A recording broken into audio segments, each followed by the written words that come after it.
mungkin ulang. Ala suratihi, ya, menurut rupanya, ya rupanya Jibril yang asli. Alati khuliqa alaiha, yang telah diciptakan atas rupa itu atau aslinya. Jadi Nabi Muhammad melihat rupanya Jibril sesuai dengan ketika diciptakannya. Jadi rupa aslinya Jibril dia lihat di ufukil a'la namanya. Ya. Faro'ahu Nabi sallallahu alaihi wasallam, maka Nabi Muhammad sallallahu alaihi wasallam melihat Jibril alaihi salam, melihat dalam rupa aslinya itu di ufukil a'la itu. Wa kana bi Hira. Nah, sedang Nabi waktu itu berada di gua Hira. Jibril datang dengan bentuk aslinya di gua Hira itu. Dan waktu Nabi kan senang sholawat ya di gua Hira itu. Jadi Nabi itu dulu waktu mudanya kan dia bekerja keras lah ya. Bayangkan beliau lahir dalam keadaan yatim. Lahir bapaknya udah nggak ada. Nah ini pas mau maulid kayak cerita Nabi ya.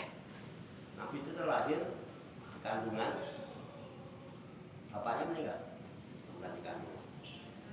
Nah begitu Nabi lahir, kebiasaan orang-orang di Mekah, kalau ada bayi-bayi yang lahir itu biasanya dijejer di keliling Ka'bah. Tujuannya itu sengaja diletakkan di situ untuk ditawarkan siapa yang menjadi ibu sepesusuannya. Jadi asuh, untuk diasuh. Jadi orang-orang dulu itu. Ada bayi itu diasuh, dibawa ke kampung, di tempat yang masih hijau-hijau masih segar itu ya, yang belum ada polusi. Ya, Nabi Muhammad juga diletakkan di situ. Semua orang udah pada ngambil, Nabi Muhammad sendiri yang belum. Karena dia pikir ini ya, yang tanggung jawab siapa kan? Ibu susunya dijamin Pak, dibayar ya kan? Nabi Muhammad gak ada yang ambil, hanya diambil oleh Halimatus Sa'diyah dibawa ke kampung. Alhamdulillah ya. Berkahnya Nabi Muhammad itu. Begitu ibu pesusuannya yang mau ngambil beliaunya ini dibawa, itu langsung di kampung itu tanamannya subur. Dialah susu yang tadinya itu susunya sudah montok tuh. Disiapkan oleh si Nabi. Makanya disusuin di sana. Ya. Namanya anak yatim. Dulu sampai umur 5 tahun. Begitu usia 5 tahun udah mulai bisa ikut main-main temen. Nah, pernah ikut main-main temennya yang sedang menggembala kambing di satu tanah lapang ya, padang rumput itu. Sedang menggembala kambing, didatengin malah didatengin seseorang. Ditidurin, dibelah dadanya. Nah, temennya lihat. Jadi Rasul itu dibelah dadanya bukan ketika Isra Mi'raj aja. Waktu usia 5 tahun pernah dibelah dadanya. Dibersihkan dari air telaga Al-Kausar. 5 tahun itu sudah. Jadi salah orang yang bertoreko kok nunggu tua itu enggak. Dari udah tazkiyatun nafs dari bersihkan. Nah, cuman ketika temannya itu melihat ketakutan, laporan ke Halimatus Sa'diyah.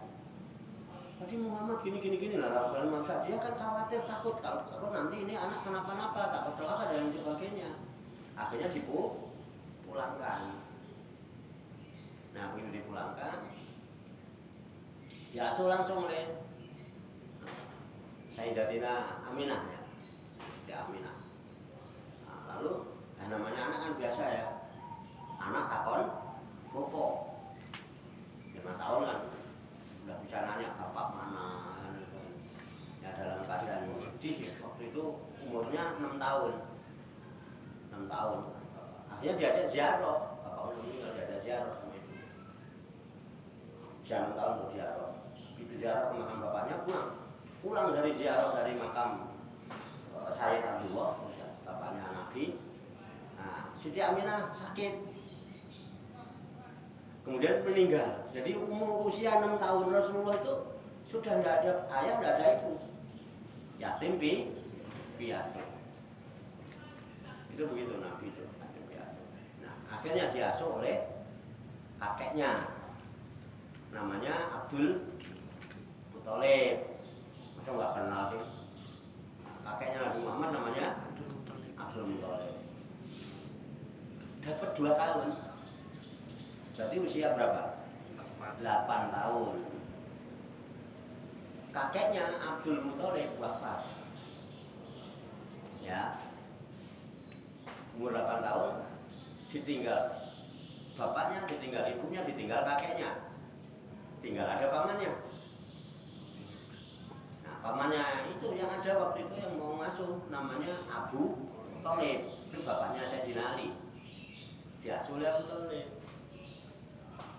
Nah, Nabi Muhammad sudah umur 8 tahun, cerdas, dari kecil sudah cerdas.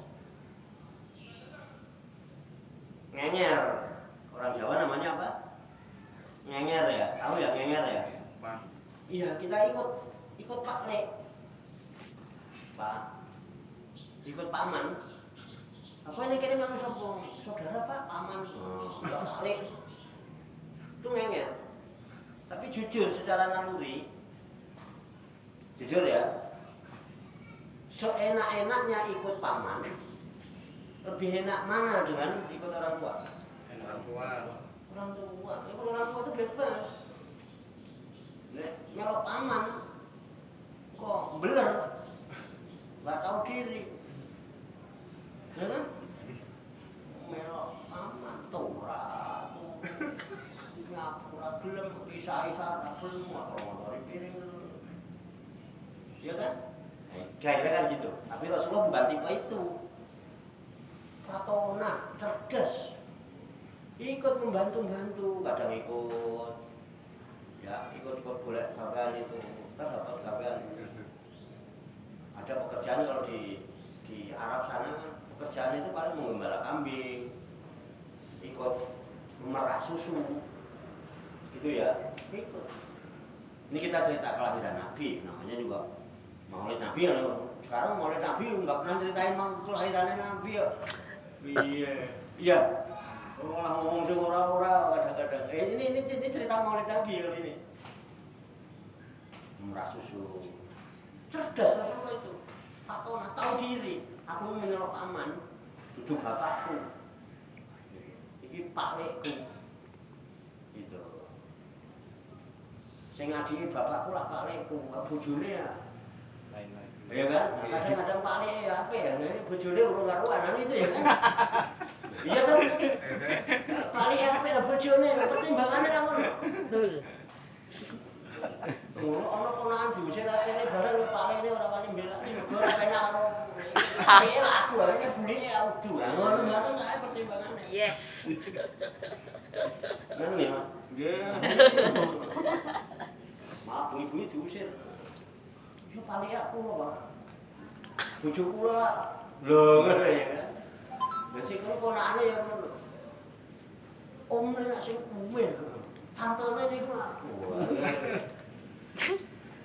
Itu kan pertimbangan lah, itu jadi Rasulullah itu cerdas, tahu diri. Nah, nggak ikut membantu meringankan beban pamannya itu dengan cara bekerja memerah susu kan di sana yang persennya ada itu. Nah, nanti begitu dapat upah, kan diupahin susu gitu, diserahkan ke pamannya. Susu luar biasa kalau sana susu. Kan mahal Pak susu itu. Kambing apa kan? Tawa.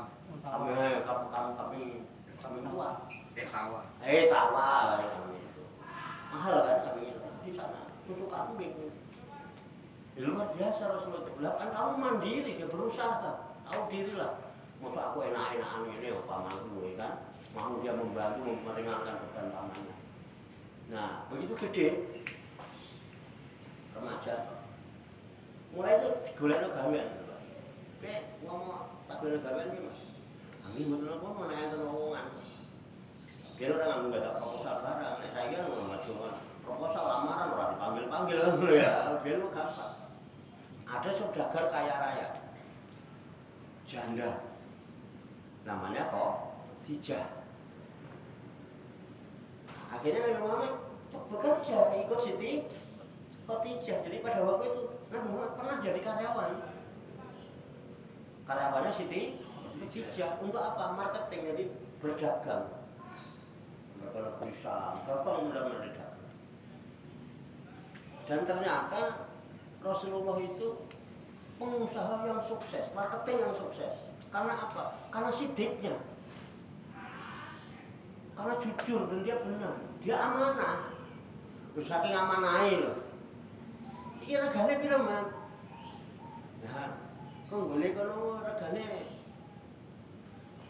200.000. Dari sana, dari Sriwijaya itu regane 200.000. Ya ngomong apa adanya saking amanahnya itu. Enggak kok ngelui dilebih. Enggak, aku saya enggak. Berapa itu? Padahal pokoknya 200. 300 sama Mas.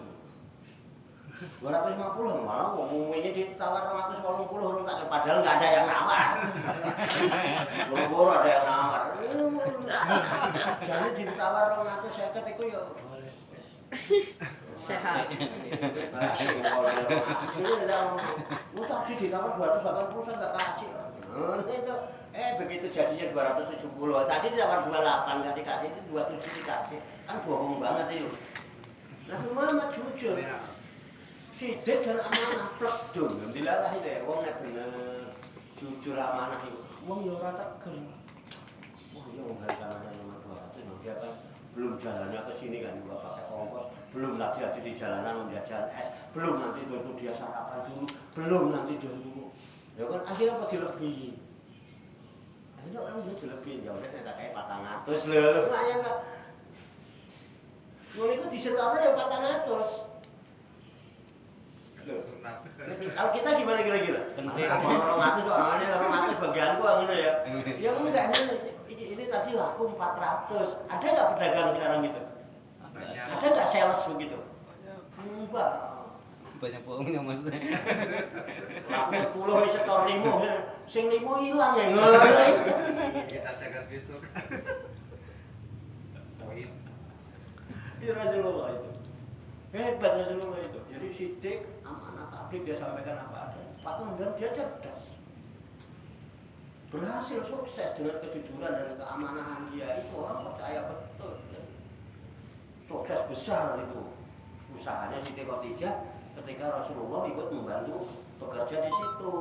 Nah, dilalah kersane Allah, pucuk dicinta ulang tiba. Dari mana datangnya lintah? Dari kali turun ke darat. Dari sawah? Turun ke kali. Dari hati turun ke mata. Dari mana datangnya cinta? Dari mata turun? Bagaimana saudara kita yang nggak punya mata? Ayo loh. Pakai tangan kok perasaan. Loh kalau cinta hanya khusus dari mata ke hati, lalu yang matanya nggak melihatnya gimana? Apa dia nggak boleh mempunyai cinta? Itu dari mana datangnya lintah? Dari kali naik ke sawah. Dari mana datangnya cinta? Dari hati naik. Dari hati. Dari matanya nggak ada, bisa meraba-raba. Benar.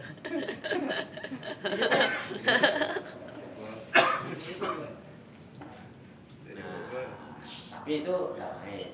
Begitu Rasulullah bekerja sukses, Siti Khadijah kan memperhatikan terus. Apa jadi? Di situ Khadijah umurnya 40 tahun. Rasulullah 25 tahun. Betul enggak? Iya. Asik kan? Waktu itu Siti Khadijah 40 tahun. Rasulullah 25 tahun. Apa jadi umur jadi bojoku apa? Akhirnya apa? Yang dipakai bahasa Inggris. Waiting tresno jarang Soko sembrono. bahasa Inggris ada. Iya, Pak. With and love. Nah, akhirnya ya udah. Pucuk dicinta ulang tiba. Akhirnya Siti Khadijah itu ya menikah dengan Rasulullah. Itu usia 25 tahun. Berarti Rasulullah usia 25 tahun nikah dengan janda yang udah punya anak. Usia 40 tahun. Nah, kalau mau sunnah Rasul itu kayak gitu. Nikah sama janda. Kita umur 25 tahun perjaka, nikah sama janda yang 40 tahun. Ha iki wis tuwa kok pengen nyunah, pengen golek sing luwih enom ora. Kiai kan mungkin ngono kuwi. Sehat. Pertimbangannya orang nyunah, luwih enom. Minimal tabu Nafsu. Nafsu. Wis gaya namanya nafsu. dia mau nyunah yang babu ya. Dia mau nyunah ya. Jadi singkat cerita begitu. Nah, kita sekarang ya, karena kita tadi kan ceritanya sampai Rasulullah di Gua Hira ketemu Jibril kan, kronologisnya gitu lah. Dari lahirnya Nabi seperti itu. Kemudian setelah Nabi jadi suaminya Siti Khadijah, kira-kira dia termasuk orang yang sukses bukan? Sukses. Sukses. Alhamdulillah, sekarang udah bukan karyawan. Siapa bilang Rasulullah pegawai? Bukan, sekarang itu justru bos. Sekarang dia itu suaminya Khadijah plus direktur utama. Usahanya Siti kurang apa? Udah kaya raya. Satu orang mengatakan 2/3 kekayaan Arab milik Siti Khadijah. Hebat nggak?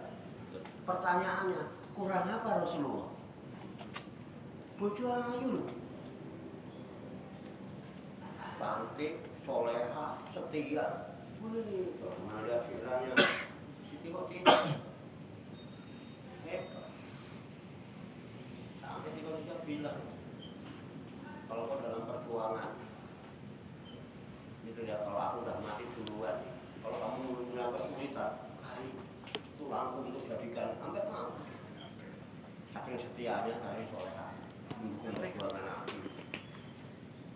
Luar biasa, luar biasa. Kurang apa Rasulullah? Loh, itu begitu jadi suaminya Siti Khadijah, senengannya mendaki, naik gunungnya enggak kayak gunung sini Pak, tinggi Pak. Jadi Gua Hira itu adanya di gunung namanya Jabal Nur itu naiknya tinggi Pak, dan guanya itu enggak besar. Jadi kalau kita berdua masuk itu enggak muat. Ya lebih kurang kayak Surawiti gitu. Yang pernah masuk Surawiti itu kayak gitu sempit. Jadi dia naik dulu di sini. Tuh. Sempit. Itu Rasulullah sering keluar naik ke gunung, kemudian masuk ke gua. Ini yang pernah dilakukan Rasulullah. Jadi mestinya kalau ngikutin sunnah Rasul dari awal gitu ya. Nah, rapi golek rondo sing gua. Makanya ada sih ora dulu. Aku ngerti agak boleh rondo-rondo ben Yuna. Nah itu ya rondo sing rondo tua. Iya. Mana orangnya mana? Bogor. Yes. Nanti kalau sudah rapi, seneng masuk gua. Makanya sebelum rapi tak siapno gua sih.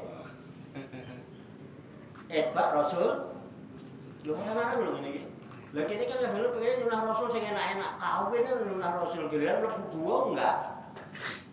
Rasulullah itu masuk naik tinggi terus ke Gua Hira. Nah, di Gua Hira itulah Rasulullah pernah berjumpa malaikat Jibril alaihi salam dalam rupa aslinya. Nah, ini ceritanya tadi kan gitu. Nanti apa lah di situ makanya ya. Nah, di sini seperti alati kuliko alaiha marohahuna Nabi sallallahu alaihi wasallam wa kana bi Hira.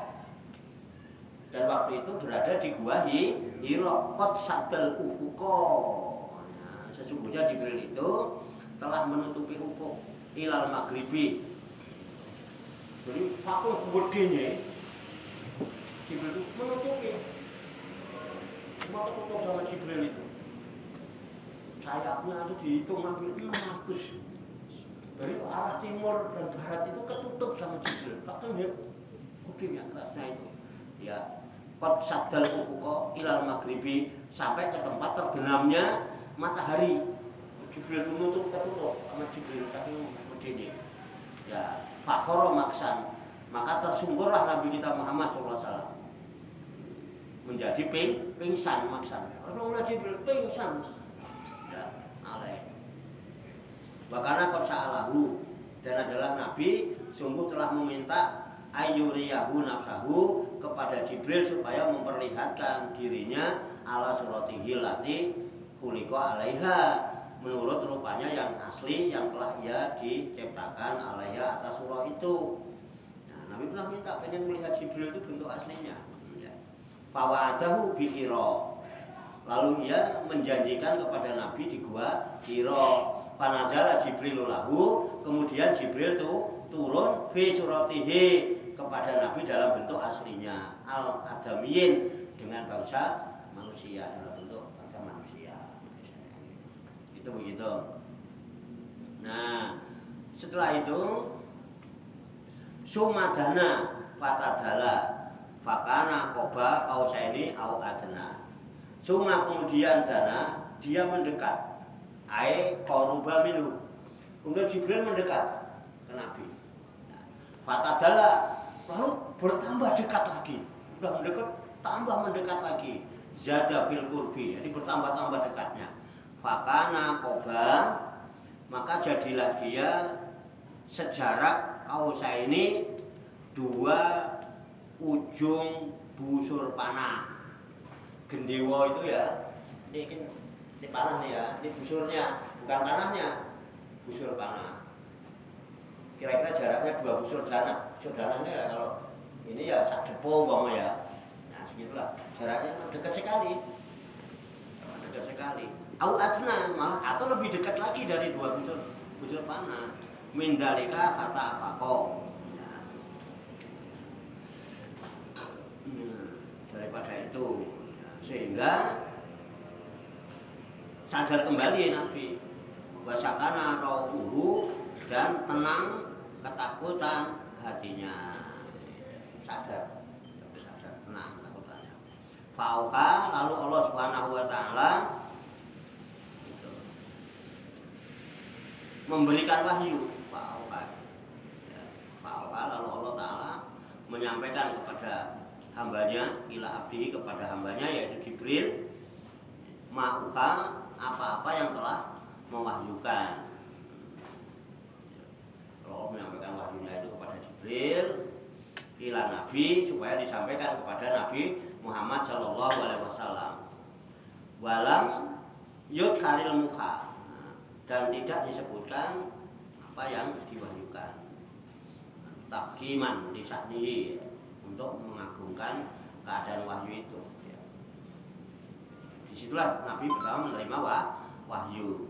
Maka zabal fu'adu maro'a, maka zabal itu tidak mendustakan, bitafir ya, batafsir, atau tidak mengingkari apa al-fu'adu hatinya, maro'a apa yang telah dilihatnya, bil basorihi min suratin, dengan mata kepalanya dari rupa Jibrilah, malaikat Jibril. Jadi begitu Nabi melihat malaikat Jibril so hebat itu, hatinya pun membenarkan apa yang dilihat.